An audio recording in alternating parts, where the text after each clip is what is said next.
L'acte 1. Aux scènes 1 et 2, Argan est seul sur scène, et en vieux bourgeois, il fait le bilan de ses frais médicaux qui sont élevés. Pourquoi ?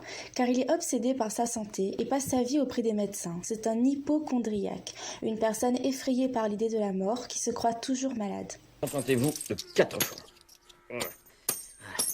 Si bien que de ce mois, j'ai pris 1, 2, 3, 4, 5, 6, 7, 8 médecines. Et 1, 2, 3, 4, 5, 6, 7, 8, 9, 10, 11 et 12 lavements.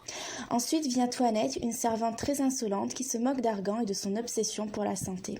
Qu'on ait bien soin de me tenir un bouillon prêt pour l'autre que je dois tantôt prendre. Ce monsieur Florent-là et ce monsieur Purgon s'égayent bien sur votre corps. Hein. Ils ont en vous une bonne vache à lait. Et je voudrais bien leur demander quel mal vous avez pour vous faire tendre remède. Mais... Molière est un adepte des comédies de caractère qui s'oppose à la comédie d'intrigue. Dans ce genre de comédie, un personnage est doté d'une manie, d'un caractère, d'une obsession qui l'oppose aux autres personnages et le rend ridicule. Par exemple, Tartuffe, avec son caractère imposteur, Alceste le misanthrope, Harpagnon l'avare, et donc Argan l'hypocondriaque. Il met en avant la nature irrécupérable et ridicule du personnage principal.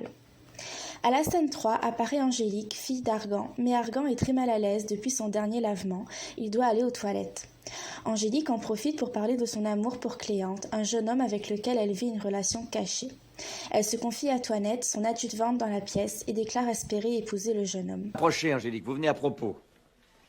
Je voulais vous parler. Vous voilà prête à vous entendre ? Attendez, donnez-moi mon bâton. Je vais revenir tout à l'heure. Allez vite, monsieur, allez vite. Monsieur Florent nous donne des affaires. Argan revient et annonce justement qu'il a un projet de mariage pour Angélique. Angélique est folle de joie car suppose que c'est Cléante qui a demandé sa main. Je vous demande en mariage. Mais pas du tout. Argan, pour réduire ses dettes, a prévu de donner sa fille à un jeune médecin, Thomas Diafoirus, le neveu de son médecin attitré, M. Purgon. Toinette s'oppose farouchement à ce mariage et interdit à Argan de poursuivre cette idée. Mais quoi, monsieur ? Vous feriez ce dessin burlesque ? Et avec tout le bien que vous avez, vous voudriez marier votre fille avec un médecin ? À la scène 6, nous découvrons Béline, la seconde épouse d'Argan, qui soutient son mari et essaie même de le persuader de mettre Angélique au couvent. Angélique est désemparée, elle reste muette et quitte la scène, suivie de Toinette. À la scène 7, Béline reste seule avec Argan, qu'elle cajole, câline et infantilise. Savez-vous, mon pauvre mari ? Venez-vous-en ici à mon secours. Qu'est-ce que c'est donc qu'il y a ? Mon petit-fils. Elle prétend être effondrée par l'idée de sa mort. Mais en réalité, elle est intéressée par sa fortune. Non, je ne veux point de tout cela. Combien dites-vous qu'il y a dans votre alcôve ? 20 000 francs, maman. Ne me parlez point de bien, je vous prie. De combien sont les 2 billets ? Ils sont, mamie, l'un de 4 000 francs, l'autre de 6. Si bien qu'elle a fait venir le notaire, M. Bonnefoy. Approchez, monsieur de Bonnefoy. Approchez. Et pousse Argan à faire un testament qui lui lègue toute sa fortune, à elle, sa femme, et non à ses enfants. Je faire, s'il vous plaît, pour lui donner mon bien et en frustrer mes enfants. Comment vous pouvez faire ? Vous pouvez choisir doucement un ami intime de votre femme, auquel vous donnerez, par votre testament, tout ce que vous pouvez.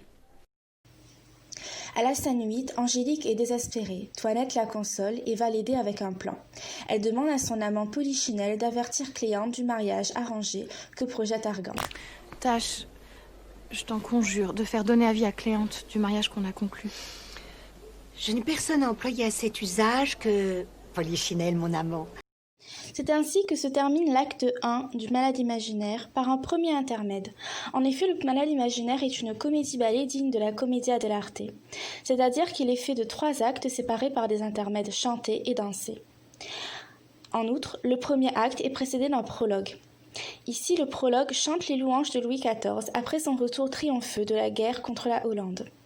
Louis XIV apporte donc la victoire et le rayonnement à la France, d'où l'appellation Roi Soleil. C'est aussi une manière pour Molière de s'attirer les faveurs du roi. Pour revenir à votre programme scolaire, cette pièce s'intègre dans le parcours spectacle et comédie. En effet, la Commedia dell'arte et le Malade imaginaire notamment est un spectacle grandiose avec un fort divertissement dramaturgique, notamment un grand investissement dans les costumes, le décor et la chorégraphie. Il y a des intermèdes et les prologues qui sont chantés, dansés, accompagnés de musique. Et il ne faut pas oublier que les intermèdes sont toujours en lien avec l'intrigue. Dans ce premier intermède, Polichinelle chante son amour à Toinette dans une sérénade. Mais il est finalement roué de coups par des archers. Et voilà, notre premier acte se termine. Je vous retrouve tout de suite dans la prochaine vidéo pour l'acte 2.